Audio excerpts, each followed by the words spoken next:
Anganwadi workers అందరికీ ఒకటే హామీ ఇస్తున్నా, మీకు శాశ్వతంగా ఒక అన్నగా ఉంటా, మీకు న్యాయం చేస్తా.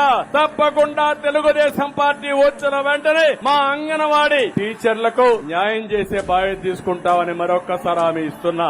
జీతాలు పెంచుతామన్నారండి 26,000. కనీస వేతనం ఇవ్వాలి కదండి, గౌరీ వేతనం ఎందుకు, కనీస వేతనం. ఈ ధరల్లో 11,500 చేరిపోతున్నాయా? అనేకమైన యాప్లు పెట్టి 6 నెలలు కూడా యాపించలేదు, 6 నెలలు కూడా యాపించలేదండి. కొన్ని డిమాండ్లు గైడ్చి పెంచుతాను అన్నాడు, అన్ని చేస్తానని ప్రభుత్వం ఆ రోజు అక్కడ ధర్నా చేసినప్పుడు ఈ ప్రభుత్వం అక్కడ మద్దతు ఇచ్చి మాకు ఆ లోకేష్ గారు వచ్చి ఇప్పుడు ఉన్న అమల్లో ఉన్న సీఎంలు కూడా వచ్చి మీకున్నాం మీకేమని చెప్పి ఈవేళ నిమ్మకి నీరెత్తినట్టు కూర్చున్నారు. ఎక్కడికి వెళ్తాం, కొన్ని నిబంధనలు ఇవ్వలేదు కదండి. గవర్నమెంట్ వచ్చిన తర్వాత మాకు ఇంకా 9 నెలలు 10 నెలలు వచ్చేసింది, ఏం చేసింది మాకు? ఈ యాప్ కాబట్టి ఇంకోటి తక్షణమే మెమోలు ఇవ్వడము, ఇష్టం వచ్చినట్టు ఒక ఆట ఆడుకుంటున్న అంగన్వాడీలు. అస్టేడ్ చాకరీ, ప్రతి చాకరీ కూడా అంగన్వాడీ టీచర్లే చేయాలి. బరువులు ఎత్తులు ప్రీ స్కూల్ లేదు, ప్రీ స్కూల్ చెప్పకపోతే స్కూల్ ఎత్తేస్తున్నా అంటున్నారు.